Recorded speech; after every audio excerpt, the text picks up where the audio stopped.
బ్రహ్మగారి కొడుకు పుర్రె పట్టుకుని ఐశ్వర్యం రాసేటప్పుడు అమ్మాయి ఎంత ఐశ్వర్యం రాయమంటావు అని అడుగుతాట లక్ష్మీదేవిని.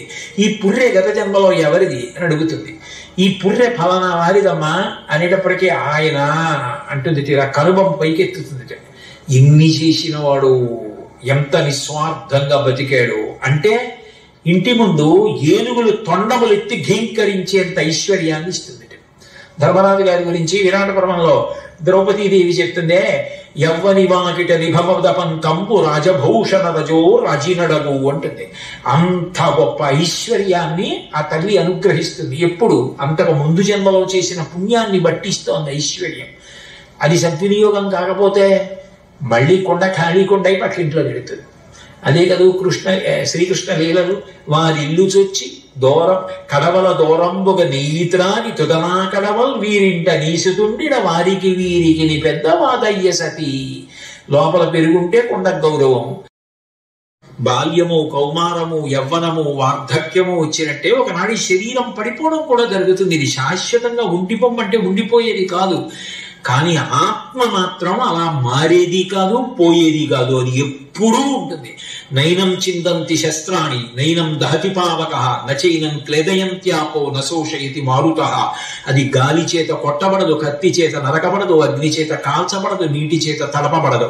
అటువంటి శాశ్వతమైన ఆత్మ నేను తప్ప ఈ శరీరము నేను కాదు అని నోటితో చెప్పడం కాదు, అనుభవంగా పొందడమేదో అది జ్ఞానము. అది శారద. శారద అది మహాసరస్వతీ స్వరూపం. అంటే ఆ మహాసరస్వతీ స్వరూపంగా అమ్మవారు అనుగ్రహించిన నాడు తనెవరో తనకి తెలుస్తుంది. విద్య దగ్గర ప్రారంభమై తనెవరో తాను తెలుసుకోగలిగిన స్థితి వరకు ఆ తల్లి అనుగ్రహించిన నాడు జీవన్ముక్తుడైపోయాడు. అది ఎవరిస్తుంది అంటే ఆ తల్లియే ఇస్తుంది. అందుకే తను బాగా చదువుకున్నాడు.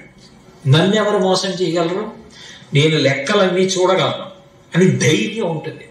సరస్వతీ కటాక్షంతో కూడుకున్న లక్ష్మీ కటాక్షం అభ్యున్నతి హేతువు. అందుకని సరస్వతి కుడి పక్కకు ఉంటుంది అమ్మవారికి, ఎడం పక్కకి లక్ష్మీదేవి ఉంటుంది. అందుకని సచామర రమావాణి సవ్య దక్షిణ సేవిత. సవ్య దక్షిణ కుడి ఎడమల సరస్వతి లక్ష్మి ఇద్దరు ఉండి అమ్మవారికి చామరం వేస్తూ ఉంటారు పరదేవతకి. సరస్వత్యా ఆ తల్లి ఎంత సరస్వతీ కటాక్షం ఇచ్చేస్తుందంటే చతుర్ముఖ బ్రహ్మగారు ఆశ్చర్యపోతాట. 4 ముఖాలతో వేదం చెప్పి నాకున్న సరస్వతీ కటాక్షం కన్నా వీడికి ఎక్కువ సరస్వతీ కటాక్షం కలిగింది, నా భార్య వీడినే ఎక్కువ అనుగ్రహించిందే అని ఆశ్చర్యపోతాట. అంత సరస్వతీ కటాక్షం కలుగుతుంది ఆ తల్లి అనుగ్రహం కలిగితే. లక్ష్మ్యా విధి హరి సపత్నో విహరతే. విష్ణుమూర్తి అంతటి వాడు తెల్లబోతాట.